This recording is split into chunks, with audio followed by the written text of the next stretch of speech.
Olá! Estamos de volta com As Cunhãs, o seu podcast de política do Brasil e do Ceará, além de outras cositas más.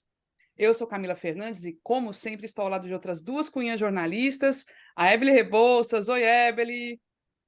Oi, Camila. Oi, Inês, Crumins e Cunhanzetes. Estamos aqui para comentar as fofocas da semana, que não são poucas, né? Porque o nosso High Society está cada vez mais down.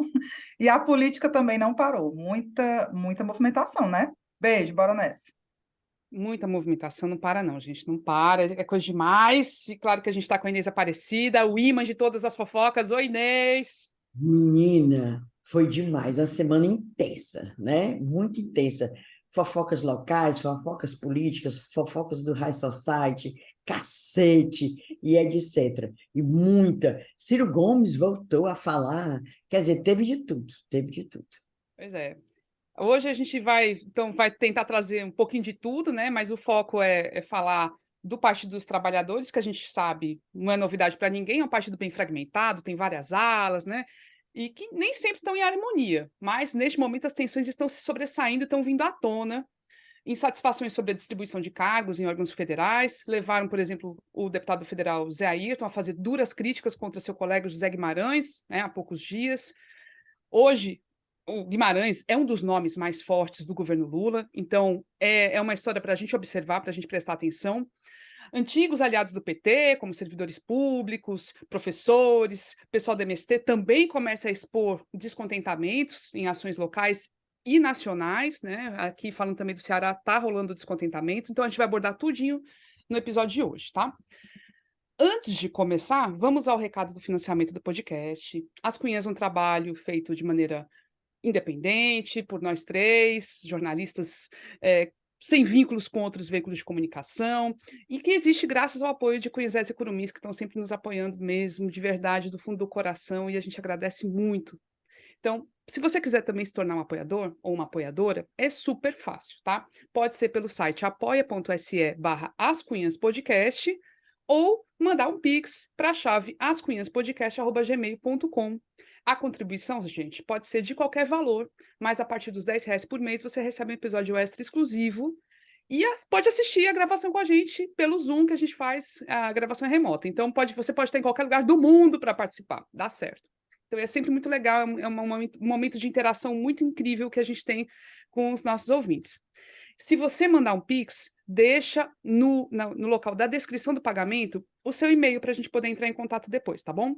E vai lá, segue a gente nas redes sociais, YouTube, Instagram, Twitter, a gente está sempre como As Cunhas Podcast, vai lá que é muito bom, a gente tem sempre conteúdos também específicos para as redes, tá bom? Agora sim, bora começar.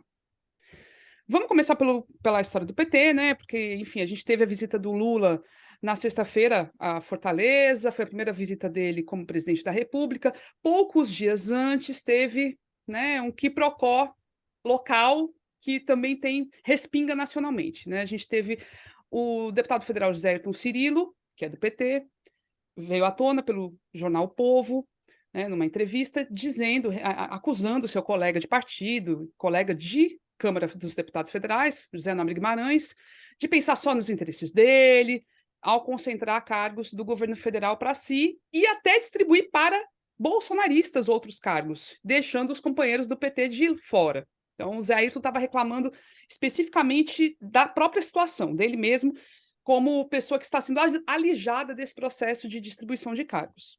E ele reclamou também do Alexandre Padilha, que é secretário das Relações Institucionais do Lula, dizendo que tanto o Padilha como o Guimarães enrolam e sacaneiam os companheiros de partido. Tá? Eu já tinha tido uma conversa há uns meses com o Zé Ayrton, em março, e ele já estava demonstrando muita insatisfação, dizendo que estava para botar a boca no mundo. E realmente, em abril, pouco depois desse período que eu conversei com ele, nesse momento, ele botou num grupo de WhatsApp de petistas uma mensagem para o Alexandre Padilha reclamando diretamente sobre a escolha de um cargo do DENOX, que é o Departamento Nacional de Obras Contra Secas, e que ele tinha interesse numa diretoria que estava sendo disputada pelo Moses Rodrigues, Moses, deputado federal, eleito pela União Brasil, bolsonarista, filho do deputado estadual Oscar Rodrigues, dono da Uninta, aquela universidade que tem no interior do Ceará, E o Moses realmente conseguiu, ganhou a briga.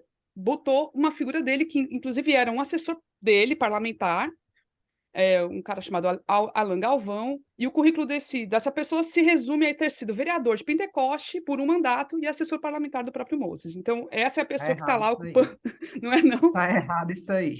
Zé Aire dá os shows, assim, não tem muita razão no show dele, mas, assim, tá errado, né? Né? Tá errado. O Faz, cara, Pois ele eu é estava dando razão, Zé, aí, porque eu também ficaria pé da vida. Eu pode ficaria. crer. Porque todo mundo sabe. Porque dividir de cara. Todo mundo sabe que quando um partido ganha, vai dividir o bolo. Tá aqui o bolo, você corta as fatias e o bolo para quem ganhou. Não é para adversário, não. Estão dando para os adversários. Logo, para quem? Para um Moses, que todo mundo sabe que é um extremão direita, o pai dele, o que está agora também deputado estadual, esse que quer ser chamado de chanceler, porque tem uma universidade, olha aí, é para chamar esse tal de Oscar Rodrigues, aquele sucata de Playboy, de chanceler, olha aí. Aí pega, dá um cargo bem até grande, porque é terceiro escalão, tudo bem, mas é uma diretoria do Denox, Departamento Nacional de Obra Conta Seca, que trabalha no Nordeste todo, para um fulano que nem credencial tem. Um currículo desse, Alan Galvão, grande currículo, ter sido vereador em um mandato de Pentecoste. Porra, eu também ficaria pé da vida como Zé aí. Eu já estou, que eu nem quero cargo. Eu já estou, imagine ele. Pois é, isso aí respinga nacionalmente, porque isso está acontecendo em outros lugares, né? A gente teve até a história Brasil da todo, Sudene, cara. E pois Rio é. Grande do Norte teve um caso agora. Rio Grande do Norte está lá. Também um Bolsonaro. Quer dizer que tu ganha a eleição, aí bota os teus adversários?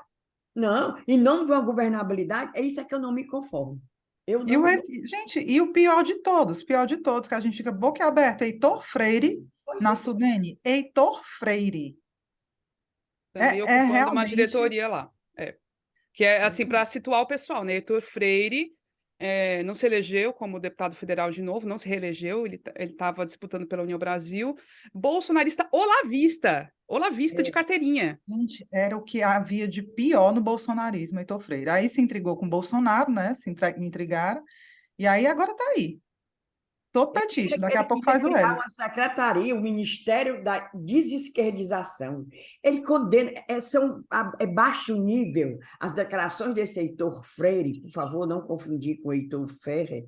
Heitor Freire são nojentas. E a vida dele. Se lembra das acusações de como ele era empresário aí e tal? Uma ficha pesadíssima, negativa, a ficha dele, a vida pregressa dele, negativíssima, afora de ser um doente. Ele tinha ódio à esquerda, é um negócio esquisito. Aí pronto, ganha uma diretoria. Porra, eu também, né? Eu fico doente. A coisa que me dá mais. Acho que eu estou com mais raiva disso do que a raiva que eu tenho do Cramunhão. É a tal da governabilidade, né, meu povo? Não, O eu Lula odeio em pela. apuros, Tem limite, Eva. Tem limite, Camila. eu acho também, porque dá para você fazer a repartição de cargos, pelo menos colocando pessoas com melhores credenciais, né? Pessoas Pois mais é. preparadas. Mas, e assim, Parece a que gente faz está de vendo. propósito. Essas indicações do União Brasil, pelo amor de Deus, União Brasil virou receptáculo também do que há de pior da dissidência do PL, né? Toda a galera que ou se intrigou com o Cramunhão, saiu do PL, foi tudo para União Brasil. E União Brasil está indicando muito cargo, segundo, terceiro escalão, e essa galera está entrando com tudo no governo. E só gentalha. Só gentalha. Teve a história lá do ministro, que foi o que mais deu, o ministro do turismo, aí, era É, turismo? Que mais Tem deu o ministro problema das para o Lula. das Comunicações, o ministro das comunicações, Comunicações. que Desculpa. vai viajar às custas do governo para ir olhar cavalo, É. da União Brasil, aquele fuleiragem. Bom, eu queria, pelo menos, que isso se revertesse em governabilidade de fato. Porque o que a gente está vendo é isso, essa distribuição de cargos acontecendo e o governo penando para aprovar as coisas no Congresso. Ou seja, não está dando resultado. Se pelo menos essa distribuição implicar numa governabilidade realmente, real para o Lula, eu posso até achar que, bom, faz sentido e tal, é isso mesmo. É o presidencialismo de coalizão aí dizendo a que veio. Mas o que a gente está vendo é isso, cara. O Lula sempre em apuros, se lascando, sendo derrotado no Congresso porque essa galera é traíra. Sei não. A gente ontem também, a gente está gravando no sábado, né? Então, na visita do Lula, sexta-feira, ele veio a Fortaleza e foi para o Cariri. tirou foto com o Yuri do Paredão, outra figura bolsonarista do PL, foi eleito pelo PL, deputado federal, também integrando aí, passando, pelo menos aparentemente, a integrar a base aliada do governo Lula. Nesses últimos dias, o Lula liberou emendas, muito dinheiro em emendas parlamentares, tanto as emendas que estavam presas do orçamento secreto ainda do ano passado, como novas emendas que são vinculadas a mandatos, né, deste ano de 2023. Então, mas como você falou, Ebele, o pior é saber, ter certeza que nada disso vai ser suficiente para garantir o apoio dos parlamentares, assim, de um modo assim mais perene, né? Vai ser, como o Lula mesmo falou ontem, né? Ele falou no discurso dele lá no centro de eventos, que vai ter que ser projeto a projeto, negociação com o Congresso Nacional. E cada vez que vai negociar, tem que liberar mais coisas. É uma chantagem atrás da outra. Isso é triste, sabe? Eu não vejo vantagem nessa aliança com a União Brasil, sinceramente. Assim, é o principal problema, eu acho.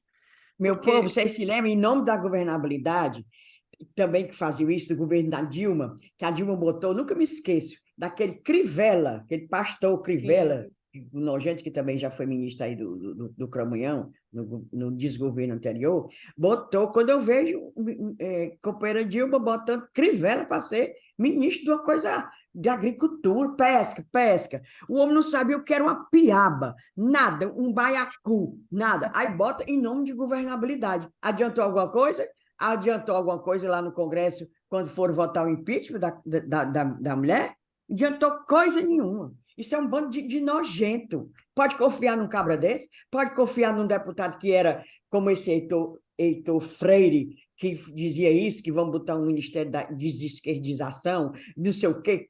Toda pauta dele é assim, reacionária. Adianta isso? Você pode confiar num cidadão desse? Não pode. Não, eu fico doentezinha. Ixi, já medi minha pressão. E o pior, essa parte do PT, né? Porque o PT, enfim, é o principal partido do governo, né? E está em pé de guerra interno. E como tinha me dito na época, em março, o Zé Ayrton, que foi a última vez que eu consegui falar com ele, estava ali, era a guerra muda, né? Não estava vindo à tona e agora começa a vir mais à tona. Mas a gente sabe outros núcleos de tensões, por exemplo, na parte econômica, tem aquela tensão entre a Gleisi Hoffmann e o Haddad. A Gleisi sempre, né, botando defeito nas propostas do Haddad, no que ele está fazendo, esse arcabouço fiscal aí, que é um nome horroroso, mas enfim, esse negócio aí, essa proposta para fazer um novo marco fiscal para o país, é bem criticado pelo PT. A Gleisi já falou que vai ter emendas ao projeto para tentar deixar menos amarrado, né? Porque basicamente o projeto quer limitar gastos em várias áreas, investimentos em várias áreas, né? Também continuar mantendo o teto de gastos com alguma diferençazinha do que tem hoje, né? As regras atuais. Atualizar essas regras. Então a Gleisi vai, sempre dá umas batidinhas, né? A pressão em cima do cara do Banco Central, ela meio que joga também para o Haddad, sempre, né, tenta desgastar o Haddad. O caso, o Lindbergh Farias, por causa dessa história também, porque ele também é bem crítico e está sendo crítico ao arcabouço, foi retirado da CPMI, dos atos golpistas, e isso é um indício também de descontentamento entre os petistas, entre si. Então, já escanteio o Lindbergh e a gente sabe que ele ia fazer um bom papel, acho que ele tem uma ótima fala, articulação, ele ia botar quente. Então é uma perda para a CPI, e para o governo, na minha visão, mas tem que ver, né? Porque cada bagulho que tá nessa CPI também, que eu vou te falar, viu? Mas é isso, é preocupante também ter essas divergências internas do PT, assim, tendo tanta visibilidade e pressionando também ainda mais o governo, né? Isso é pesado. E, Evelyn, você falou aí nessa divergência que estão tendo visibilidade as brigas, porque teve um tempo que o PT brigava, a gente só que sabia, nós jornalistas, né, uma meia dúzia ali, mas não vinha assim muito a público. E agora não, essa, por exemplo, aqui local, essa do Zé Ayrton, que ele achou pouco, brigou em cima de um palco, né? Pegou o microfone e meteu cacete, foi um show, brigando com a família Bismarck, né? Bismarck Maia, Bismarck, prefeito de Aracati, para quem não sabe, tem um filho deputado federal, e agora o filho assumiu, era suplente e assumiu também. Primeiro que o Zé Ayrton, eu acredito que de propósito errou 2 vezes o nome desse que vai ser deputado estadual, certeza, né? Inês. 2 vezes. Que nem o Lula chamando o Delanhol, ele fala só de mal, Delanhol. Ele errou para frescar, para debochar. Mas, e aí errou. Menina, aí você vê o vídeo, o Bismarck, que é o prefeito de Aracati, revirando os olhos pareciam assim a bomba de gasolina, quando vira assim, né? A bomba de gasolina, quando fica assim virando, era os olhos assim virando. Menino, o Elmano tava para infartar. O Não, Elmano gente. teve que intervir, gente, teve que acalmar. E o Zé Inês, mas eu acho que o Ayrton, Elmano é um caso à parte. É o Zé Ayrton ali esculhambando, falando, e o Elmano fingindo que não era nem com ele, ó, olhando aqui os papéis do nome do pessoal que não, estava mas no aquilo era evento. agonia, Guilherme, era disfarçando. Eu achei essa cena foi É, muito. Não, assim, a política cearense foi boa demais de acompanhar essa semana, Mas, porque Inês, essa cena do Elmano. só contextualiza melhor esse negócio do Bismarck, porque ele não é petista, né? Ele é do não, PDT, ele e é era do interessante essa agora não história é mais dele. do PDT, não, agora é do Podemos. Ah, então pronto, Podemos, Podemos, pronto, Podemos. Ele era do PDT até semana passada, digamos pronto. assim. Semana passada. Aí, segundo consta, por conta de articulações de Cid Gomes, ele se apoderou do Podemos. Entendeu? Ele foi eleito pelo PDT, era a prefeitura do PDT, os filhos do PDT, mas agora ele é Podemos. Que é o povo para mudar de partido, viu? Muda mais do que de roupa. E a briga é local deles, né? Porque eles estavam ali Aracati. inaugurando um voo para Aracati, né? Um voo que vai ter entre Fortaleza e Aracati, uma cidade que fica 2 horas de Fortaleza, vai ter esse vou, enfim, tudo bem. Eu nunca vou É, para isso. mas é briga local, né? Porque o Zé Ayrton, o reduto dele, é Icapuí, que é bem do ladinho de Aracati, ali tem Meu questões filho, locais, Zé né? Ayrton já foi antes de Capuí ser emancipado de Aracati, Zé Ayrton era político, fazia política do Aracati, tá entendendo? Depois é que o Capuí virou terra independente, tá entendendo? Por conta da família da Evelyn. E aí, os Rebouças lá, né? Botaram quente, falaram, não, Rebouças vamos dominam. deixar Icapuí independente. É, Mulher, esses Rebouças só tem poder econômico lá, os mercadinhos, é tudo Rebouças, né? Mas não tem um, assim, político, assim, para mandar mesmo. Ô, família real fraca. Agora, o poder econômico ali do Icapuí é só Rebouças, é mercadinho, é bodega, é sorveteria, é os Rebouças tudinho. Mas não tem político não, E meu aí pai. o Zé foi num evento no Palácio da Abolição do governo do estado, botou quente, né? Para quem não assistiu, depois procura aí o vídeo, que é de fato É constrangedor fenomenal esse vídeo. demais. Ave Maria. Meteu a boca no Bismarck Maia e aproveitou e botou todos os filhos dele no, no balde. pois é, eles torciam, porque, como a gente sabe, né, o Zé Ayrton foi vereador do Aracati, mas depois ele se fez, a gente foi conhecer o nome de Zé Ayrton no Icapuí, prefeito 2 vezes, inclusive, né? Ficava na dobra. Era uma vez ele, uma vez o Dedé Teixeira. É. Ai, deixa para lá, vamos mudar de Aí, falando nessas divergências, teve bastidores lá da visita do Lula, né, Ebeli? Que a gente sabe que, por exemplo, Luiziane Lins, outra deputada federal, também estava meio escanteada lá, né?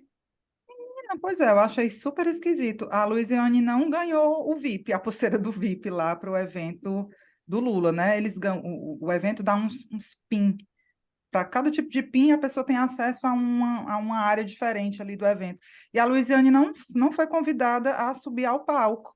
Eu achei tão estranho. Ela disse que ficou tentando entrar lá, estava junto com a Maria Luísa e tal. Tal hora ela conseguiu subir no palco, mas assim, ficou mais no canto, né? Não ficou em pé, não estava sentada lá. Enquanto isso, Guimarães muito colado ali no Lula, né? Do lado dele o tempo todo. E a Loura ficou meio de lado, assim, pelo que me contaram. A Loura Só. estava com a Maria Luísa Fontinelli. Maria Luísa Fontenelle disse que estava perto lá e ela diz.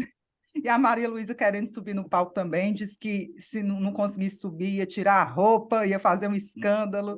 Vai, né? Menino, E a Maria Luísa agora já quer se meter com o partido, que ela pois foi o que me disseram. Estava lá.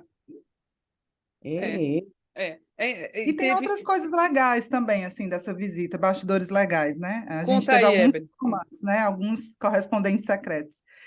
E uma pessoa me falou, chamou a atenção dela, assim, o papel da Janja perto do Lula. A Janja, assim, muito controladora, né? Sempre do lado dele, controlando, assim, o negócio das fotos, porque muita gente pedindo foto, ela, amor, agora não, amor, mas muito educada. ali, sempre controlando. E parece que o Lula gosta disso, sabe? O Lula teve uma hora que estava meio que caminhando sozinho, olhando uns estandes ainda na escola, antes do centro de eventos, e ficava só perguntando por ela, cadê a Janja? Cadê a Janja? Então, ele gosta de ter essa pessoa ali orientando e tal. E umas coisas interessantes. Eu lembro que na posse, na festa da posse, ela tinha prometido que o Lula ia aparecer nos shows, né? No palco dos shows. E isso já meia-noite, todo mundo, ninguém esperava mais que o Lula fosse aparecer, e tal hora ela aparece com ele. Diz que ele estava muito cansado, mas ela falou, não, você prometeu, eu prometi para o pessoal que você ia aparecer, e levou o Lula lá para falar com a galera. E nesse evento aqui também teve algo parecido. Estava na agenda do Lula ele participar de um aulão com estudantes, sendo que estava tarde e tal, e aí iam cancelar a participação do Lula nesse aulão para ele poder ir logo para o Cariri. E ela falou, não, amor, vamos, é importante, o pessoal está ali esperando. Aí, assim, fez ele ir lá e falar com a Eu tô galera. gostando do sotaque que você tá fazendo, Amor, Evelyn, assim. ela não fala assim, né, Fala. amor, amor. E outra coisa também, o Lula ficava dizendo, pessoal, para as crianças, né? Olha, valorizem a mãe de vocês. Quando vocês chegarem em casa, abracem, beijem a mãe de vocês. Aí parece que ela disse, amor, não fala mais assim, porque tem criança que não tem mãe e tal. Então ela fica dando uns toques para ele, sabe? Eu acho que ela fica doida quando ele fala aquelas besteiras. Ela deve dar uns carão nele, porque ela é de outra geração e ela é mais antenada com certas coisas que ele não, né? Que ele não percebe. Eu acho que ela cumpre muito esse papel assim de orientadora, de estar ali monitorando. Achei interessante. E muito educada, simples, pelo que me falaram. Uma pessoa Inclusive, já interessante. naquela entrevista, aquela primeira entrevista que ela deu como primeira-dama, Amor, ela disse que fica falando com o Lula quando ele fala, quando ele dá umas derrapadas com relação, por exemplo, ao nossa, Rafa. feminismo, né, as mulheres, as rádios. Ela disse que em casa ela fica. Até eu me lembro que ela disse que tinha ter maior raiva quando o Lula dizia que, menina, a mulher do Haddad. Aí ela diz, não, a mulher do Haddad não. Tem A Ana nome, né? Cancela. tem nome. É. Aí, sabe, ela dá esse estoque. E ela disse isso. É É, bom mesmo que dê, porque realmente ele é de outra geração, né? Que isso. ela tem que fiscalizar mesmo a fala do Lula com relação ao feminismo, com relação ao racismo, essas coisas. Ela tem que tomar de conta. Isso daí tá certo. E outra coisa, menino, mulher para mandar mesmo em homem. A gente aqui, homem pra mandar em homem. A gente faz de conta que não manda. Mas é para mandar mesmo nesses babaca. Meu marido tá ouvindo? É, os cônjuges não estão Amo ouvindo, Antônio tá tudo Luiz, certo. te amo, Antônio Luiz. Eles A não Eva sabem. também ama o Regis. A Camila também ama, te ama, Fabinho. Todo mundo te ama. A gente...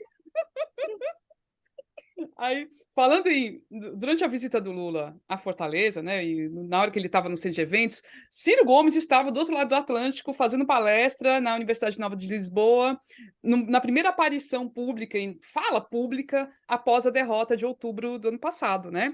E foi interessante que ele, assim, voltou, né, do jeito que ele saiu, né? Continua repetindo as mesmas coisas e tacando críticas ao governo Lula, como quem não quer saber do amanhã, achando que está tudo ruim, péssimo. Mas ele afirmou que não vai ser mais candidato, que ele vai se manter como militante. Não sei, né? Enfim.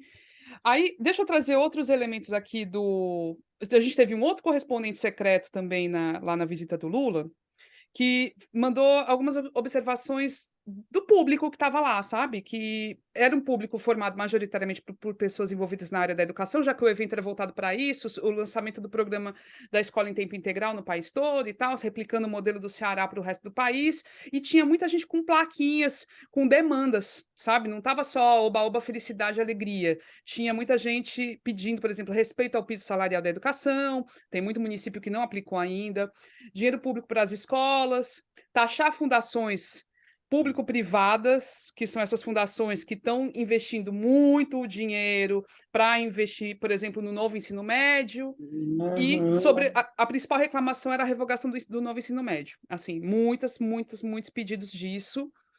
E a crítica é, o pessoal está dizendo, acho que é muito bonito falar desse projeto da educação em tempo integral, só que é um projeto que, na prática, como está sendo aplicado no Ceará, ele ajuda o quê? Ajuda essas fundações a formar mão de obra barata para o mercado.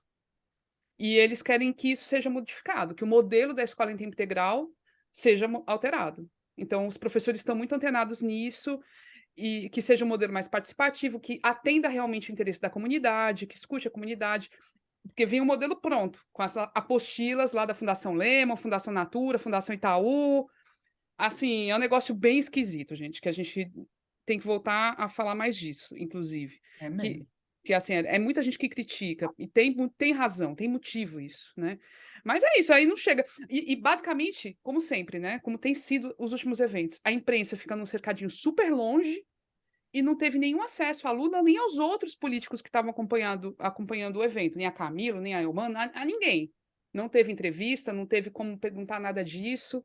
Então, É sem futuro esse cercadinho, sem futuro. E bota a E, gente no chiqueiro, desde aquele tempo da primeira, quando lançaram o nome do Elmano, a gente estava tudo no chiqueiro. Me sentia a própria cabra, cabrito.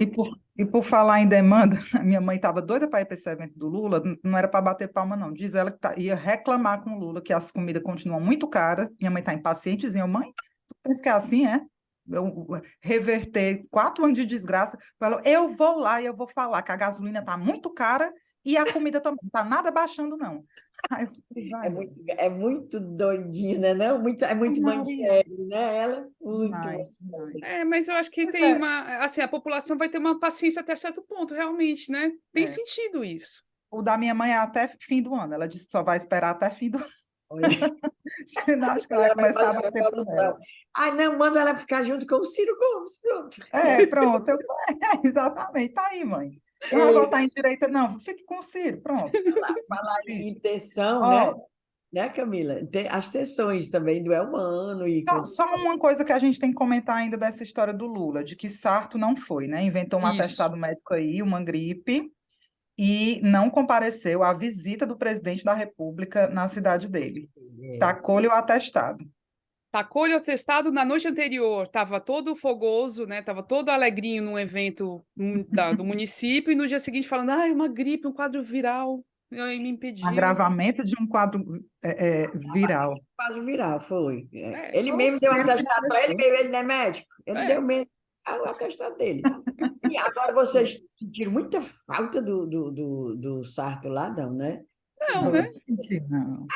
Não, Mas ficou feio demais. Não, mas nessas eu sei horas, que né? é falta de educação, você não ser isso. Por exemplo, o prefeito do Juazeiro, que não tem nada a ver, não era bolsonarista, papapá, direitão, o cara que até é policial, né? O Gledson. Gleidson Bezerra foi receber o Lula, deu a famosa estátua de Padre Cícero para o Lula e tal. É questão de educação, é o que se chama liturgia do cargo. Você recebe, é na sua casa, você tem que receber uma autoridade, né?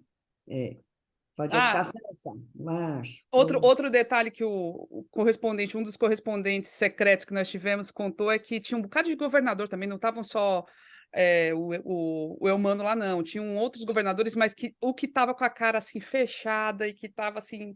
O mal-estar, a cara dele era aquele Ibanez Rocha, do Distrito Federal, que veio Diz para que esse foi evento. vaiado e tudo também, né? Foi. ele é lá de Brasília, Desnecessário. aquele olho dele de pontaria, assim, né? Ele tem olho de pontaria todo tempo. Sim, mas não pode mangar, não. Não, pode não. Mas é só isso mesmo. Porque, assim, o cara tá envolvido naquelas histórias dos ataques do 8 de janeiro e tudo. Pode evitar, né? Também é isso, né? Se não quer causar mal-estar, não vá, né? vários dias, né? Bem 90 dias lá Foi. Ficou dele. afastado. Mas não tinha nada que vir aqui, não.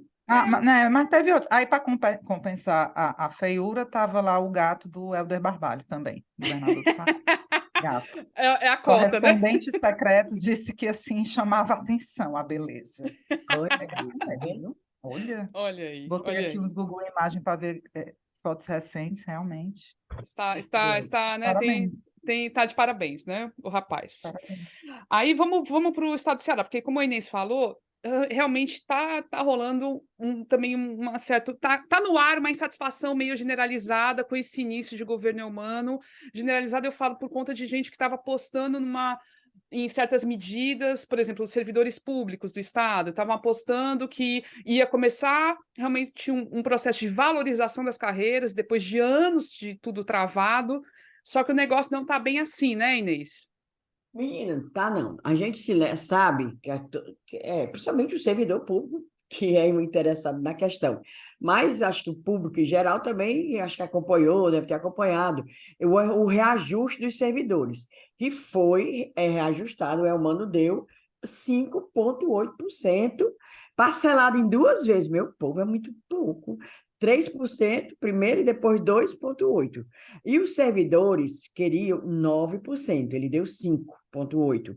E reclamando houve, inclusive, né, Camila e Evelyn, aquela tensão também no começo da negociação. O pessoal não queria negociar com certas representantes do governo, entre eles o Nelson Martins. O pessoal dizia que ele era muito intransigente.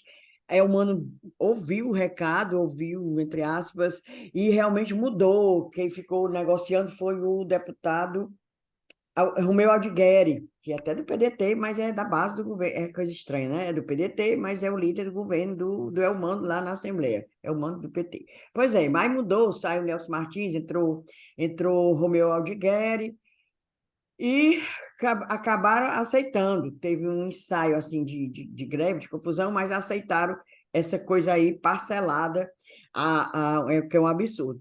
E existe também a outra parte, que são os professores das universidades estaduais, que não queriam 9, não, eles queriam era 37. E eles mostram por A mais B porque eles reivindicavam esse percentual, mostrando a defasagem de quantos e quantos anos que eles não têm um aumento. E eu falei com o professor Nilson Cardoso, que ele é o presidente do sindicato da Universidade Estadual do Ceará, da UES, certo? É uma pessoa muito ativa e é um curumim nosso, né? Coincidente, a gente só tem curumim, gente boa, rapaz. Eita. Aí ele mostrou, e até eu perguntei qual seria a reivindicação mesmo dos professores, e eu perguntei depois, por que é que os servidores, de um modo geral, o conjunto dos servidores públicos do Estado aceitou, mesmo insatisfeitos, os servidores aceitaram o reajuste, né? Mas aí ele vai falar sobre essa história que queriam 37%. Diga aí, Nilson Cardoso. Olá, Cunhãs. É uma alegria estar aqui com vocês nesse episódio, dizer que talvez eu seja um dos mais antigos curumins fãs da Inês. Bem, diante da contraproposta do governo do Estado ante ao índice que nós reivindicávamos, de 37,03%, e a contraproposta do Estado de 5,8% parcelado em 2 vezes, com 3% em junho, sem retroativo a 1º de janeiro, que é a nossa data base, e a segunda em outubro, com 2,8%, nós realizamos uma assembleia e também negamos a proposta apresentada pelo governo. E consideramos o mínimo plausível uma primeira parcela de 10% e o restante de 27,03% a ser discutido como seria reposto nos próximos períodos. Isso também não foi acordado, né, não foi aceito pelo governo. O valor de 5,8% parcelado, ele representa mensalmente, se dividirmos, né, pelo ano de 2023, na forma como foi aprovado na última semana, representa uma reposição de cerca de 4,2%, muito aquém das nossas perdas salariais e muito aquém das nossas expectativas. Porque nós passamos todo o governo Camilo sem a reposição salarial devida, sem a discussão da campanha salarial, sem o respeito à database e sem a constituição de uma mesa setorial para discussão de questões específicas, né? É importante destacar que os servidores e servidoras docentes das universidades estaduais, como eles recebem acima do teto do INSS, eles tiveram um aumento no desconto da Previdência a partir de 2017, na diferença do INSS e o salário que recebemos, passando de 11% para 14%. Então, nossa primeira perda, expoliação, digamos assim, em relação aos nossos salários. Em 2019, a segunda reforma da Previdência do governo Elmano, do governo Camilo, nós passamos a pagar 14% de ponta a ponta. Ou seja, nós ainda perdemos mais salário, né, nesse período. Então, a gente viveu um período não só de arroxo, mas de expoliação salarial. e, portanto, os docentes e as docentes reclamavam um índice de reposição muito maior do que o apresentado pelo governo. Muito embora tenha se reconhecido pelo governo do estado as defasagens de 37,03, com reposição ainda a ser discutida. Essa questão do Nilson, que ele fala, dos 37%, era isso. Eles queriam, lógico, queriam parcelar. A gente também no federal tem uma perda, acho que é perto disso aí, porque houve um congelamento de reajustes desde 2016, desde o golpe da Dilma, não tinha reajuste do Serviço Público Federal. E aí, quando chega o governo Lula para negociar, a gente, assim, os sindicatos sentaram, né, e falaram, olha, as perdas são de tantos por cento, acho que era 30 e tantos por cento também. Só que lógico que entende que o governo não ia ter como dar tudo de uma vez. Então a conversa beleza, aceitou-se agora no âmbito federal 9%, mas querendo manter a mesa de negociação para já discutir como vai ser a reposição nos próximos anos dessa perda e também entendendo que talvez nunca seja possível repor tudo. Mas assim, no plano federal, os servidores nem ficaram tão insatisfeitos, porque houve realmente uma mesa Foi rápida, né, a foi negociação. rápida.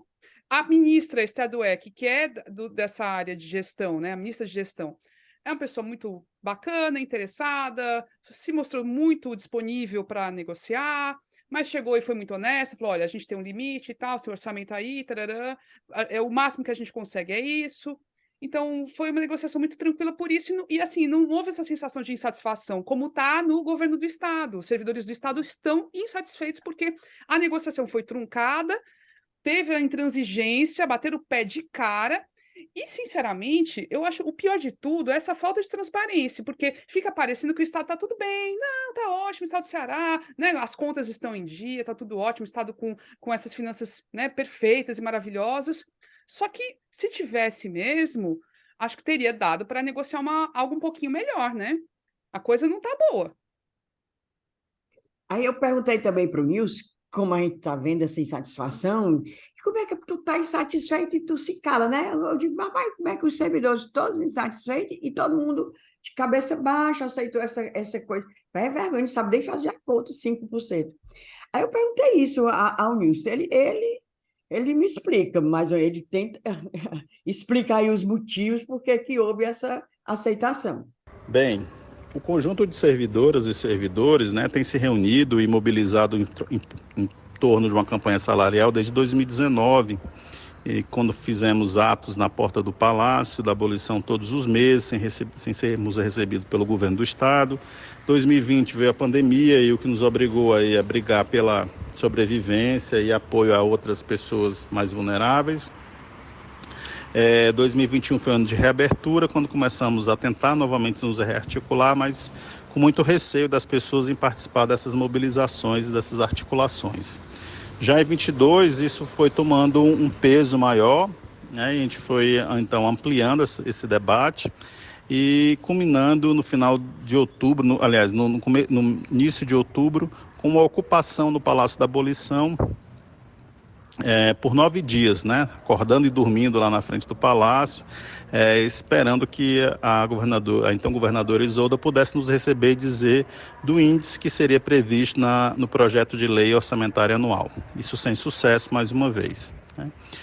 Bem, 23, com toda a expectativa, né, de uma retomada democrática, de espaços democráticos, de debates, né, e de discussões democráticas, esperando sermos ouvidos pelo então governador Elmano, a nossa expectativa era de um índice mais elevado, não é? Porque por todo esse tempo sempre o pedido de paciência, né? A gente sempre foi escutando a paciência, e esse ano acho que a paciência estava esgotada. Bem, embora a paciência não fosse nosso principal predicado, acho que o setor das universidades, né, os servidores e servidoras das universidades foram os que conseguiram angariar maior número de envolvidos nos atos, né? Nós conseguimos fazer assembleias para discutir as propostas apresentadas pelo governo, o que parece não ter sido possível em outras categorias, e talvez por isso elas tenham aderido, né, ao índice do governo, talvez pelo possibilidade de manifestação, mobilização, né? Isso tem sido reclamado pelos dirigentes sindicais de muitas categorias, mas as universidades não. Esses atos sempre tiveram presença marcante desse setor.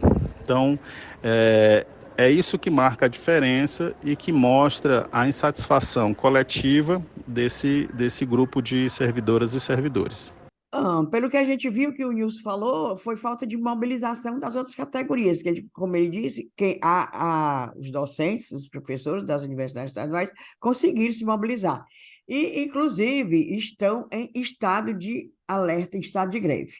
Não sei se há clima para greve e tal, mas é um estado, eles estão nesse estado de greve.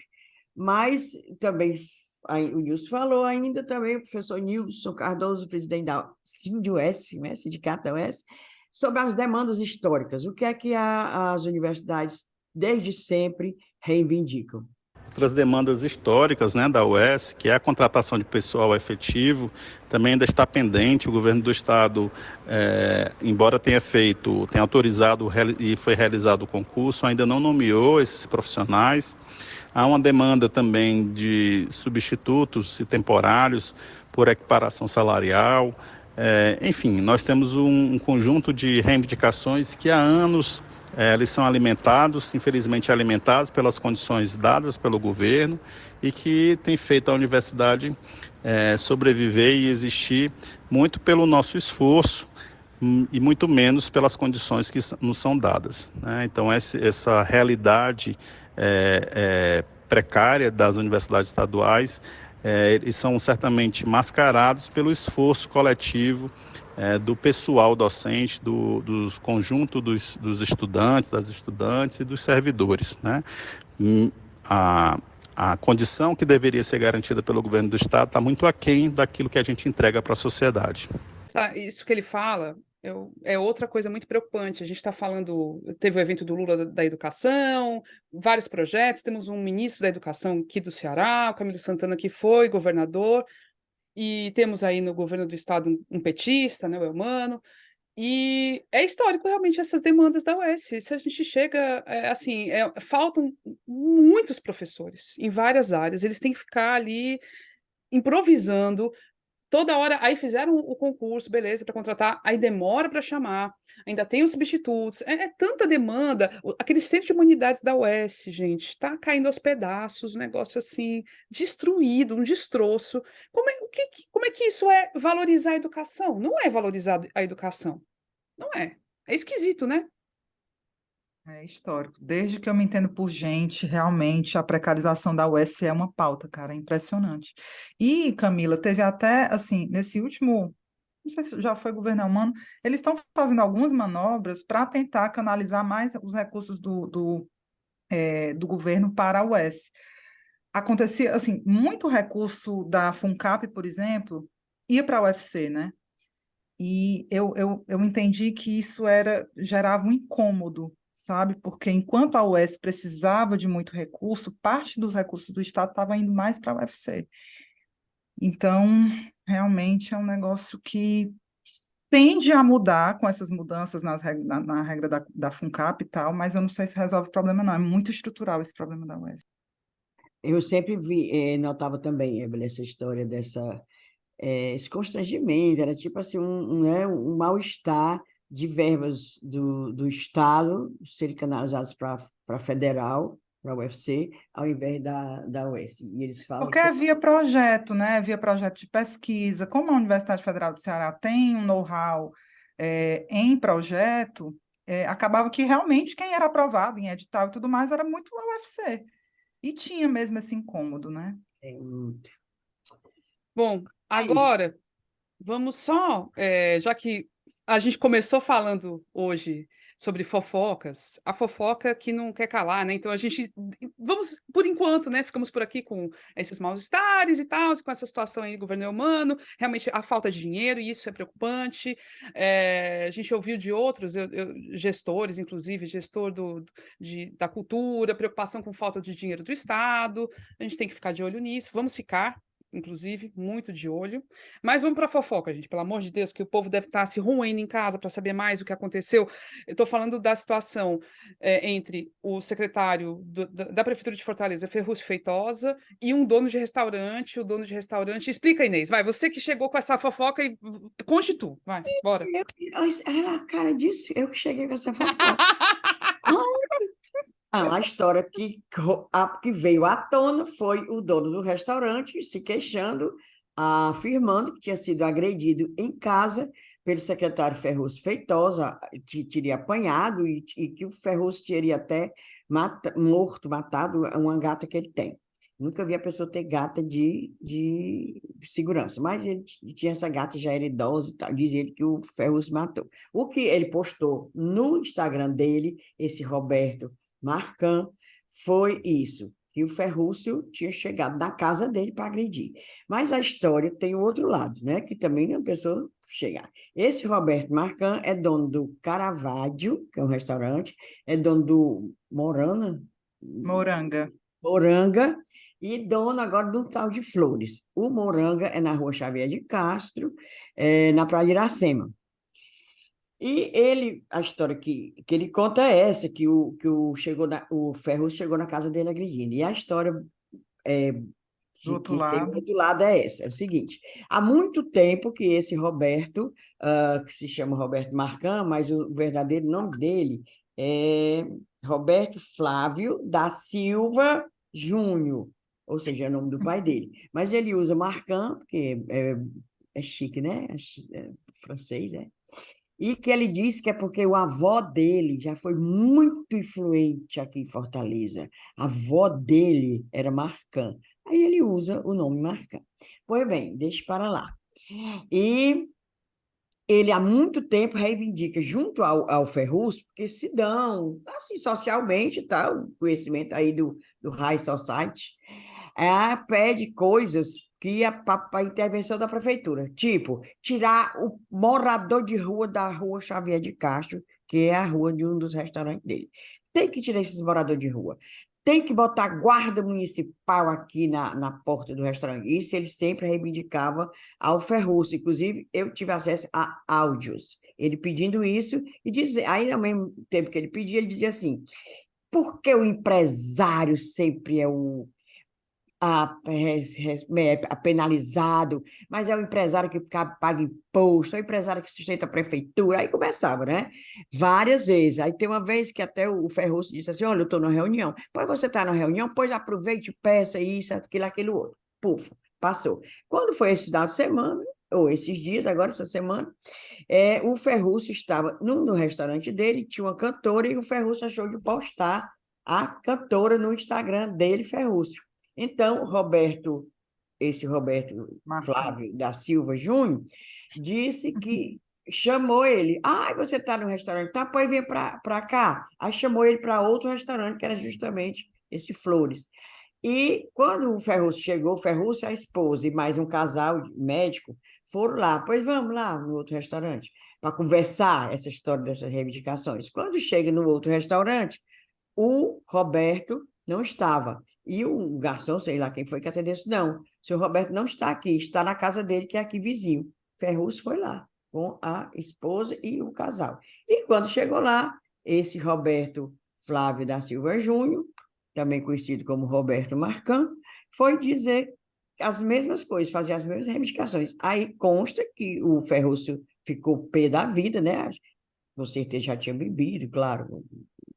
Aí partiu para grande, né? Partiu para dar as porradas lá no Roberto e, segundo consta, o Ferrúcio Feitosa é faixa preta de judô, é karatê, o quê? Karatê, ele é karateca. Eita, tá vendo? E partiu para lá. Mas esse gato aí não teve nada a ver com a história, não.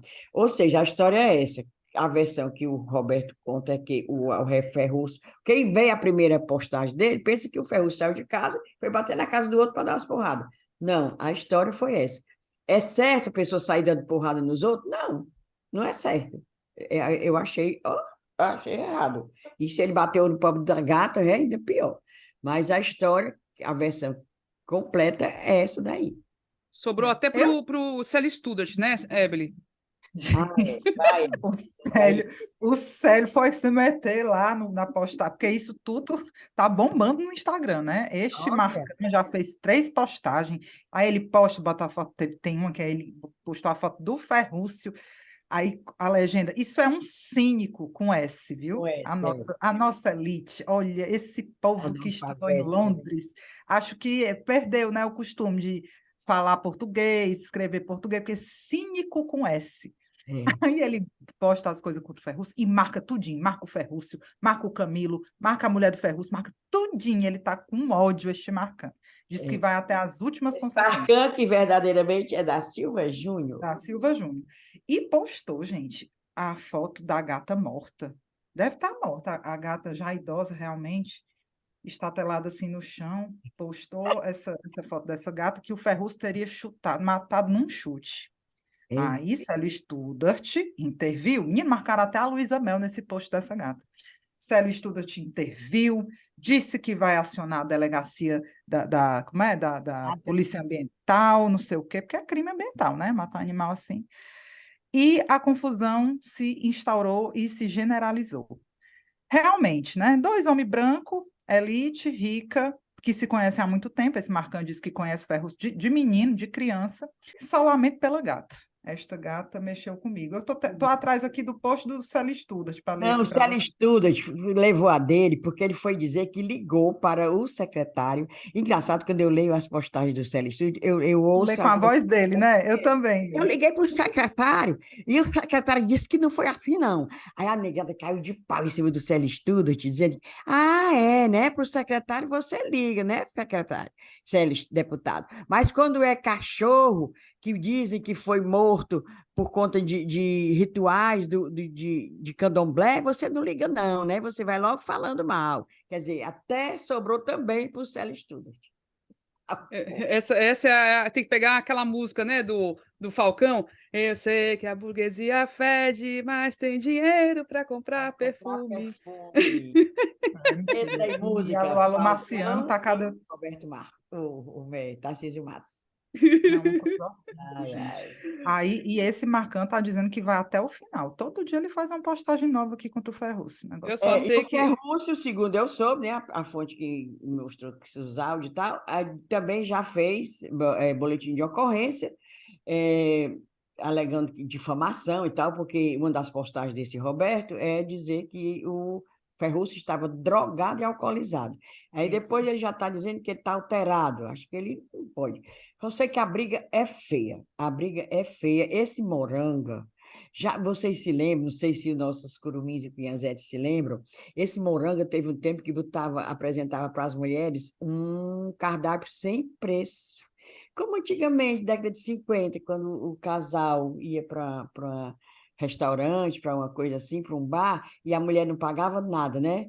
Aí, pronto, não podia ver o preço do coisa. Menina, Foi uma caíram de confusão essa história pau do em cima desse Moranga. cardápio de gênero. Foi. Ridículo. Menina, hoje em dia, para mim, tem mulher que paga tudo.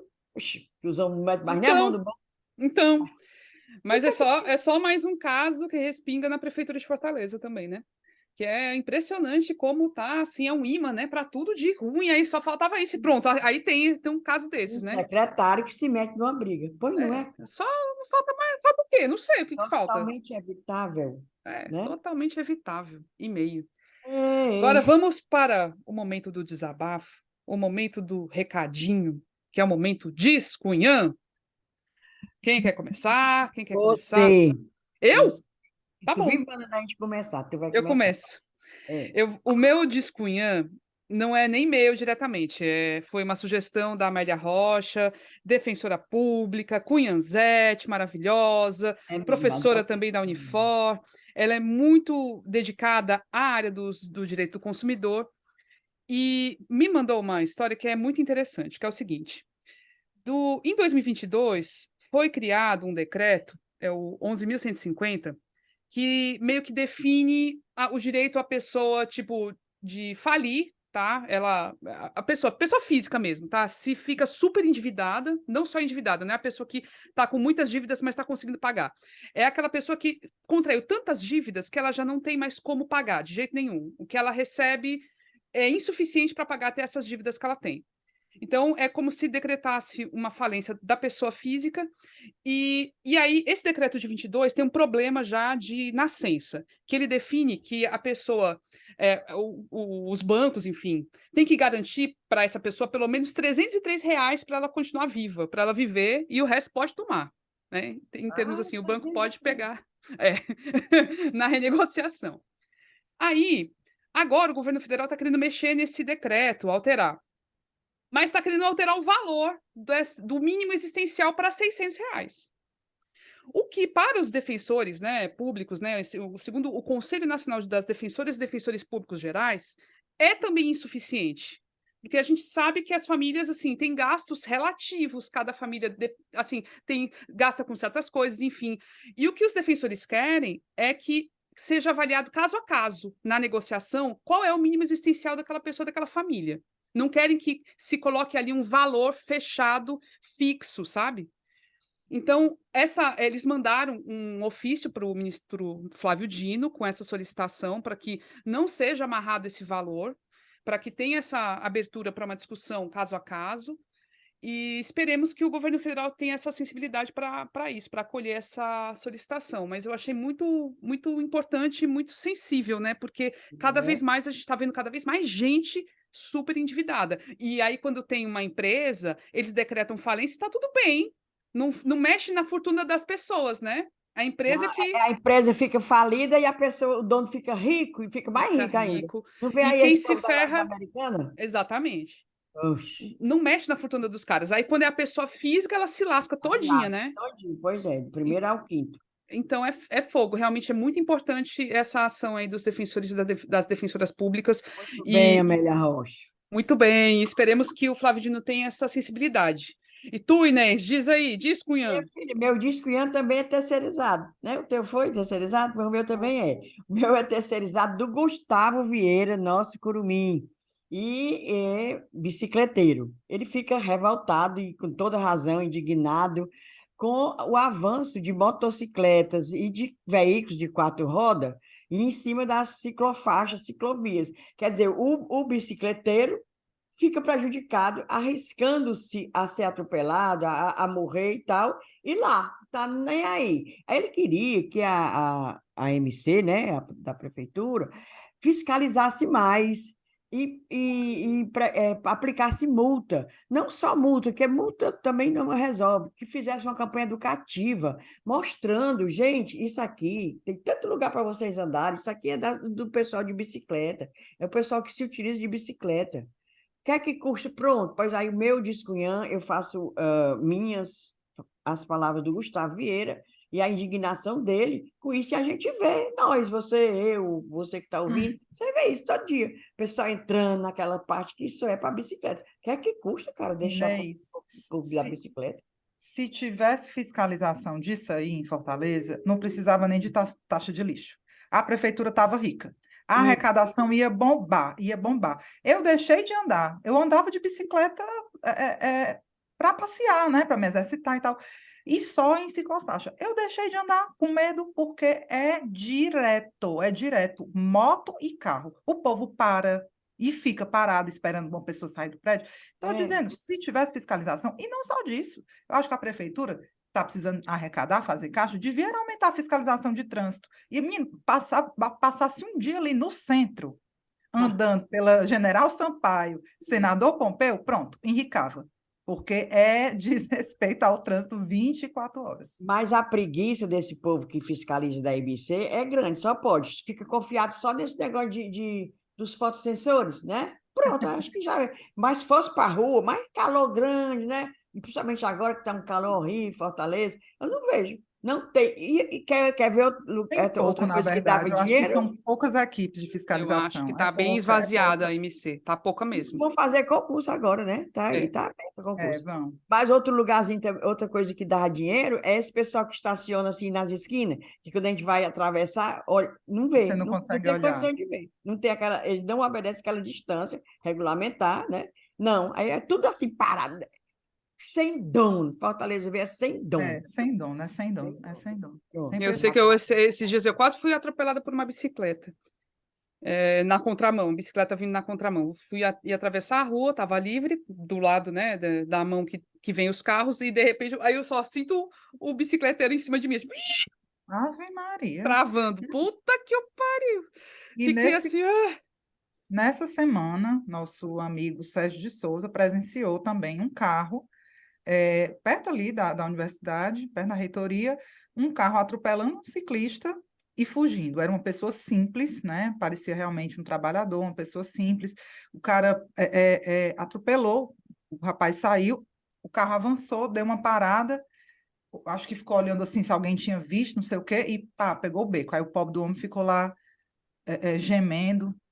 Ele Sérgio não se vai pegar ofereceu a para placa levar ele para o do carro? hospital. Ele conseguiu fazer uma foto, deu o encaminhamento, o negócio está sendo investigado, sabe? É bem pesado. pelo menos isso. Eu vou fazer meu descunhão, só para a Manda. gente não deixar de falar em cramunhão, né? Hum.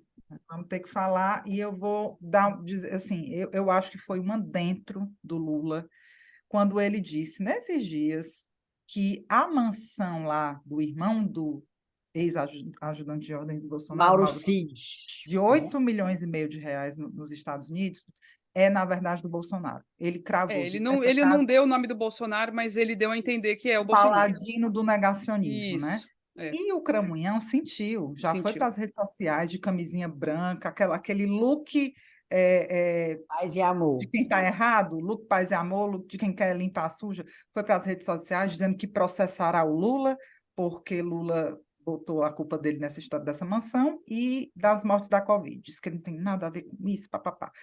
E eu achei massa porque é uma tentativa já de dominar logo a narrativa, sabe? A imprensa não pode dizer isso ainda, mas a suspeita está sendo levantada sobre essa ruma de imóvel, mansões milionárias da família do Mauro Cid.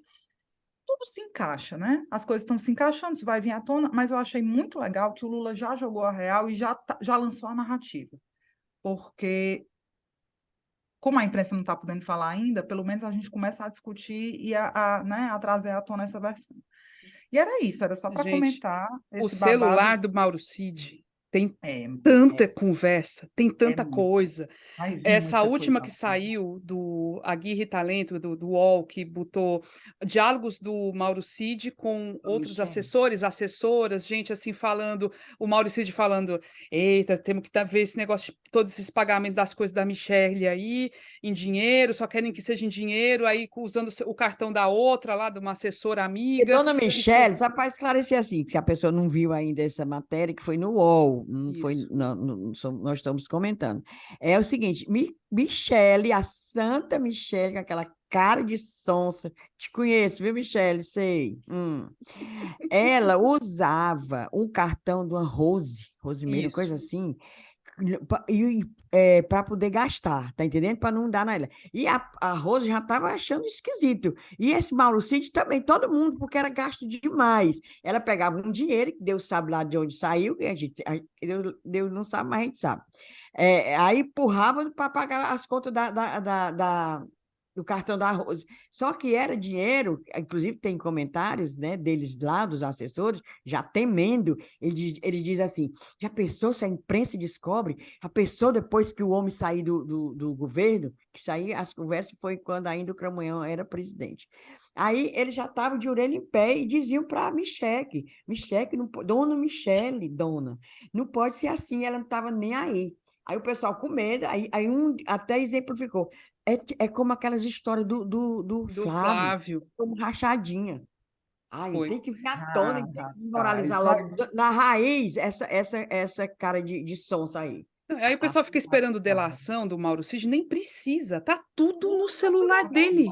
Tá E desde tudo. quando tudo bem que general, coronel, esse povo aí ganha bem. Ganhar bem é uma Sim. coisa. Mas você não ganha bem ao ponto de comprar casa na Califórnia, meu povo. Casas e casas, Casas gente. e casas, não existe isso. E o dinheirão que ele Cara, Ganhar tinha bem em é uma casa coisa, você em vive bem, dólar, confortavelmente, um né? monte Mas de dólar que ele tinha em casa também, tudo é muito esquisito. Ele com certeza já é. que dinheiro para render é esse? Ele devia ter um curso para a gente aprender como é que bota para render dinheiro desse jeito, para comprar uma casa na Califórnia.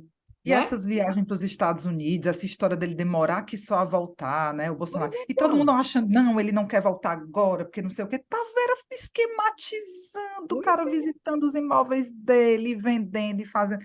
Rapaz, eu vou morrer de rir que esse dia há de vir antes do que você pense, veja bem, porque se Deus já, quiser. já, eu não sei É. o que está faltando.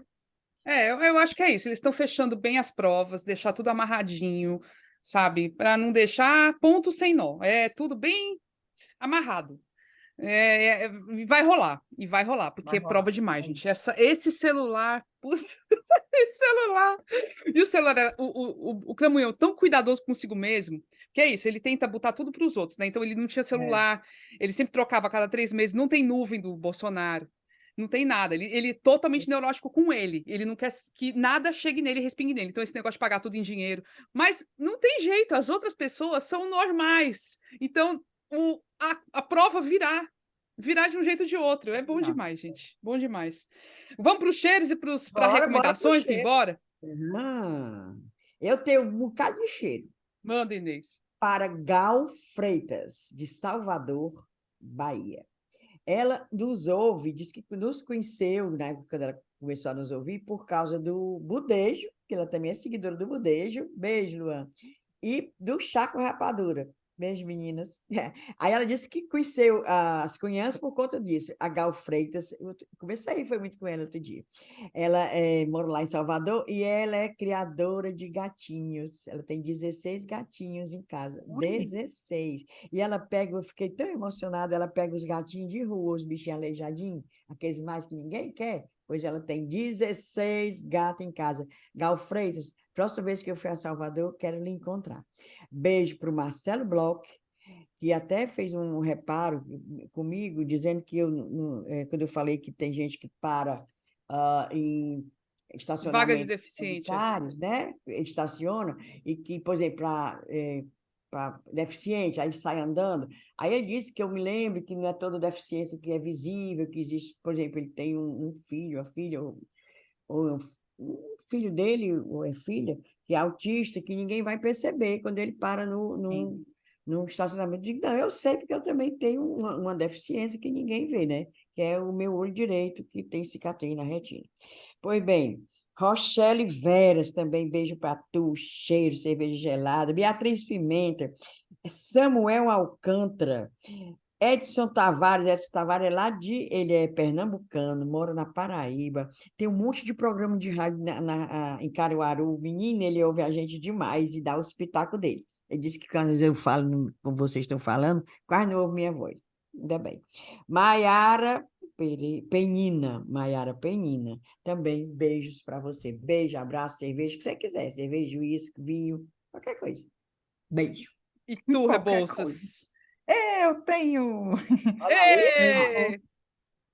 Ê! Participei de um congresso, né, com política na UFC essa semana, e aí algumas pessoas, encontrei alguns curumins e cunhanzetes. Um deles é o Yuri Holanda, que diz que depois de muito tempo a gente já tinha interagido, discutiu, ele participou de uma sessão que eu participei, aí agora no Instagram que ele falou, a gente conversando, ele falou, a propósito, sou fã do podcast. Eu, olha aí, cara, não acredito. Pois um beijo para ele, um beijo para a Anne Araújo, lá de Sobral.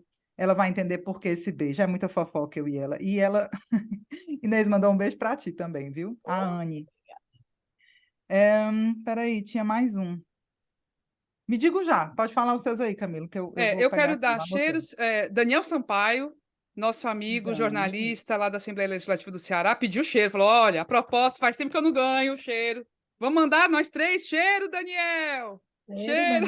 Daniel. Eu dei um cheiro pessoalmente nele um dia desse. De Eu também dei. Eu também dei, mas é isso mesmo. Ele tem que ser por aqui. É por aqui, pelo programa.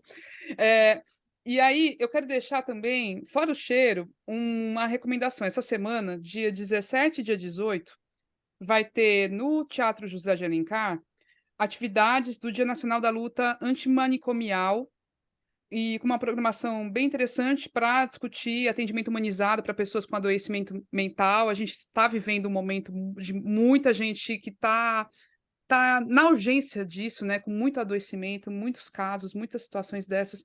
Então, para quem tiver interesse, dá uma olhada, então vai ser no dia 17, no dia 18, vai ter inclusive a Parada do Orgulho Louco na Praça do Ferreira, na quinta-feira. Então vai ser bem, bem interessante a programação. Eu vou deixar aqui deixa eu ver aqui qual que é o... Vocês conseguem? Deixa eu pegar aqui. Onde é que tem? Eu vou cortar essa parte aqui. Eu lembrei do meu outro cheiro também, Tá, vou tá dizer. bom, tá. Então, pesquisem na internet direitinho, quem tiver interesse, né? Dia 17 e 18 no Teatro José de Alencar, lá no centro da cidade e na Praça do Ferreira. Vai ter atividades desse Dia Nacional da Luta Antimanicomial. E aí eu deixo o cheiro para quem me mandou a pauta, que é o Alessandro Fernandes, estudante lá do curso de jornalismo, que faz parte da Liga Experimental de Comunicação, que é um grupo que ajuda entidades, instituições a fazer comunicação, assessoria de comunicação também. E eles são muito ativos, é muito legal mesmo, viu? Cheiro, Alessandro. Diz, Sim, eu me Evelyn, lembrei do completa. meu outro.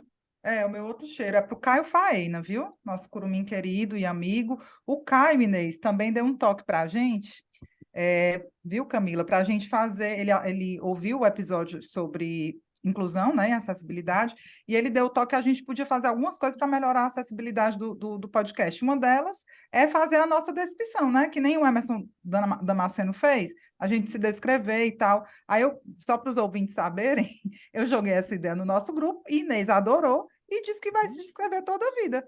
Sou linda, como é, Linda, Inês? maravilhosa, os cílios enormes, nariz assim, Ave Maria, boca bem de Angelina Jolie. Eu vou dizer isso. Tu acha bem dizer que eu vou dizer que eu sou Não, assim? então bora, vai, descreva, vai, agora a sério, vai, Inês. Cabelos naturalmente castanhos claros, naturalmente aqueles comprados, né? Nas farmácias. Cabelos castanhos claros, pele de 71 com carinha de 70. Inês, não é assim, não. Gente, nós vamos fazer uma oficina sobre acessibilidade, porque se for essas Eu tô descrições aí, frescando. não vai dar certo. Vamos deixar para o próximo episódio, que Pode ser, pode ser. a gente Por se enquanto inteira fica um bem mistério direitinho. para quem só nos escuta também. Mas o Mas um bom, cheiro pro Caio. tem uma coisa da voz, né? Porque assim, a gente realmente, quando a gente pensou no podcast, a gente pensou só na voz e tudo, e agora que a gente tem a versão com imagens para o YouTube, e realmente a gente sabe que precisaria melhorar. O ideal seria ter tradução Libras, o ideal seria que a gente tivesse legendas bem feitas, o ideal seria. É um bocado de coisa, né? Mas realmente a gente não tem ainda condições de trazer isso. Mas um dia vai rolar. Mas essa parte da audiodescrição é algo que no rádio não se pensa muito, né? A gente sempre ficava naquele mistério, né? E é engraçado as pessoas nos reconhecerem pela voz. Eu também acho, eu gosto dessa parte também. Eu acho que é Eu acho legal. legal também. E acontece muito, né? As pessoas não. Mas, A gente Então na tem rua vai reconhecer pela voz. Mas... e aí gera aquela surpresa, né, também. Então acaba sendo uma relação diferente, é interessante. É isso, meu povo. Vamos para o final de mais um episódio. Muito bom conversar com vocês. Lembrando, quem quiser nos apoiar, super sinta-se à vontade. Você vai ajudar a manter o nosso podcast. Então, pode ser pelo site apoia.se/ascunhaspodcast ou mandar um pix para a chave ascunhaspodcast@gmail.com. Na produção do episódio estivemos eu, Inês Aparecida e Evelyn Rebouças. O apoio nas redes sociais é feito pela empresa Ponto Indie. A trilha sonora é a música Barra da Gagá, da banda Breculê. E é isso, né? Até a próxima semana. Até a próxima. Tchau! Beijos.